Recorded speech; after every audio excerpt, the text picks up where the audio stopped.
Hello guys, this is Istokero, ang Istokero ninyo. Oo, ang Istokero ng bayan. Ayan, ang pag-usapan natin ngayon si John Lloyd Cruz. Nagtitinda na lang ng baseball? Oh, at before that, subscribe my channel guys. Please subscribe, please. Oo, bago lang ito, si Istokero ng bayan. Ayan guys, i-subscribe. Please click the red button sa baba at maka-update na kayo sa marami kong videos about artista, mga pelikula, mga sikat na mga actors, hindi lang dito sa Pilipinas kundi sa buong mundo. Ayan, ang pag-usapan natin ngayon si John Lloyd Cruz.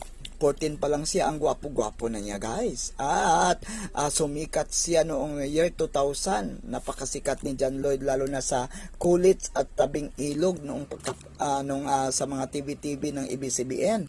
Oo, under siya sa Star Magic. Ayun. At nakaparihan niya si Kay Abad at sila ni Rofa, sila ni Bia, ni Sarah Geronimo na naging patok sa takilya ang mga pelikula nila. Grabe! At top grossing talaga. At isa si John Lloyd Cruz sa pinakamayaman nung panahon na yun. At yun, may controversy din na marami siyang nagiging link. Oo, gaya ni Kay Abad, ni Krista Ranillo, Ciara, ni Liz Oy, Rufa Gutierrez, Shaina Magdayaw, Maha Salvador, at Bia Alonso, Angelica, and ang pinaka-latest ay si Ellen Adarna. Ayun. Ang daming award, best actor, ang daming award na ni John Lloyd. I think 36 yata ang kanyang napanalunan, including na doon ang 26 na best actor at mga best supporting actor and lot more na mga achievements. Ayun, sa pelikula nila Bia, naka 550 million sa One More Chance. Yung kay Sarah Geronimo nga, oo, top grossing din ang mga pelikula nila.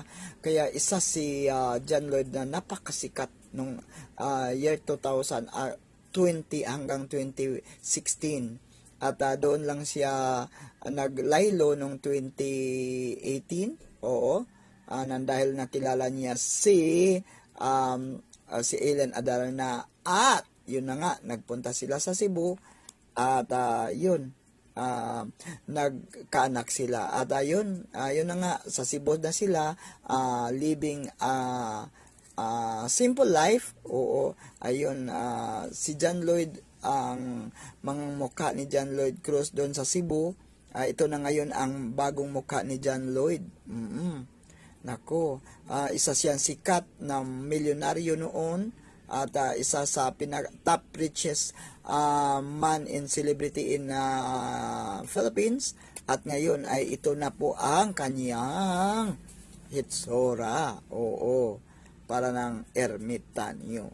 Ayun si John Lloyd Cruz, ito ang bago niya mukha when he's staying on Cebu, no? At yun na nga, hindi natin alam na meron na palang iba si Ellen Adarna. Kaya ngayon ay parang hiwalay na yata sila.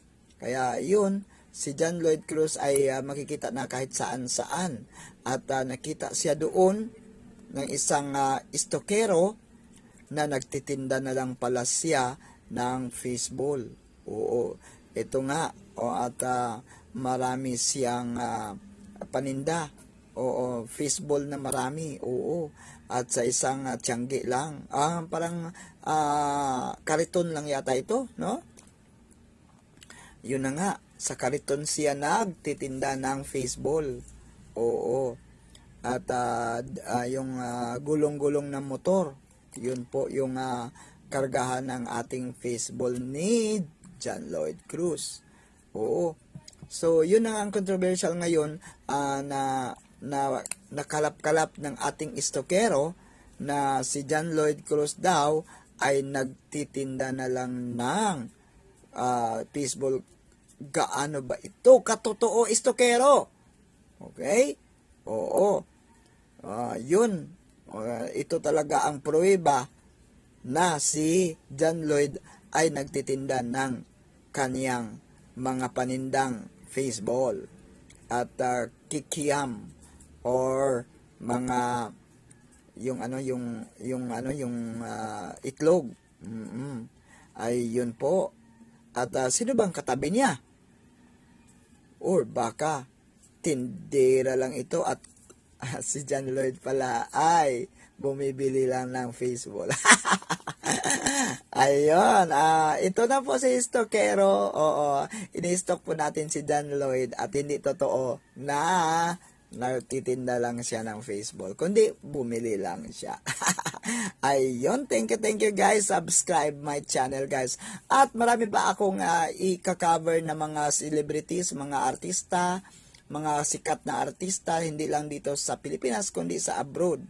Oo, at saka lahat ng mga videos ko dapat makikita ninyo at dapat mag-subscribe naman kayo guys para updated kayo sa lahat ng mga bago-bago kong video.